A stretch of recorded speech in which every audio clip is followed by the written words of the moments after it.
₱200 na wage hike sa pribadong sektor.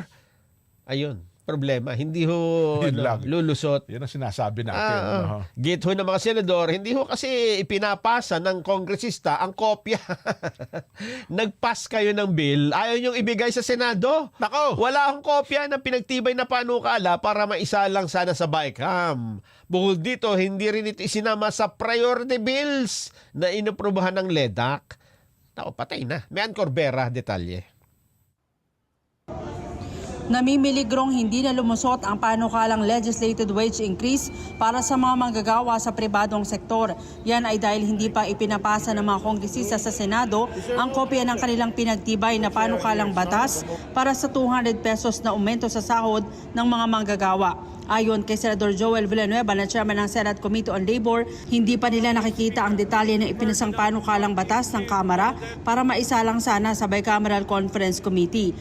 ₱200 ang inaprubahang aumento ng Kamara habang ₱100 naman sa Senado.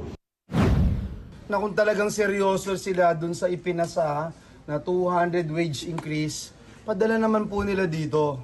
Kung gusto nila na ma-BICAM namin, kung gusto nila na ma-agenda namin, hindi po pwede na ang ipapadala nila yung pangalan ng mga kongresista na mga ka-BICAM namin, pero yung bill hindi namin alam kung anong laman ng bill na ipinasa nila.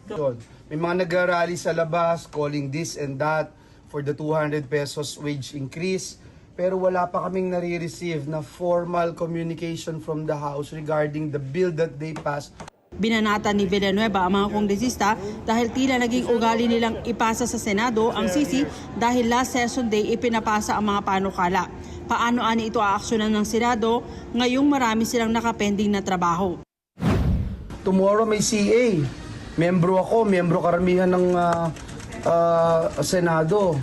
Isang buong maghapon, 100 mahigit na uniform personnel. Nandiyan pa sila Ping, ng DSUD, nandiyan pa yung ilang mga secretaries.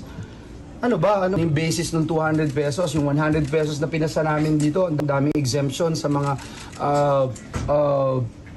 mga maliliit na negosyante para hindi sila tamaan. Si Senator Juan Miguel Zubiri na nagsulong ng panukala mas gustong ipa-adapt na lang sa Kamara ang kanilang bersyon ng wage hike bill. Malaki daw kasi ang tsansa na ibito ng Pangulo kapag lagpas sa ₱100 dahil kailangang isaalang-alang ang interes ng mga negosyante. Yung ₱200 na, of course, gusto natin yan para sa ating mga manggagawang Pilipino. Pero yun, malaking chance yun mabibito ng Pangulo. At sinabi nga niya, dapat tignan natin yung ibalanse niya ni Presidente ang interes ng mga negosyante at ng mga manggagawa. So, kung ako sana, i-adopt na lang nila ang Senate version and let's pass it into law because kailangan talaga natin manggagawa itong additional boost ng kanilang income. Pero huwag sana isabotahe kasi kung masyadong mataas, masasabotahe talaga. Pag-amin naman ni Senate President Francis Escudero, hindi kasama ang wage hike bill sa mga priority bill na inaprubahan sa LEDAC kaya imposible itong isama sa mga prioridad na aprubahan ng dalawang kapulungan ng Kongreso. Ang pinasa ng Kamara ay ayan na naman sila ₱200 across the board huling linggo ng aming sesyon na hindi kasama at binanggit na naman sa LEDAC. Ba't ba ang hilig-hilig nila sa mga ganyan? Narinig ko nga ang sinabi ni Congressman Franz.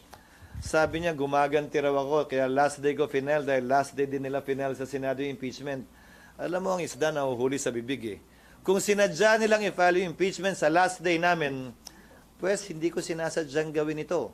Wala naman kasi sa LEDAC at hindi niya narinig yung mga panukalang batas na kailangan naming ihabol. Mian Corbera para sa 100%.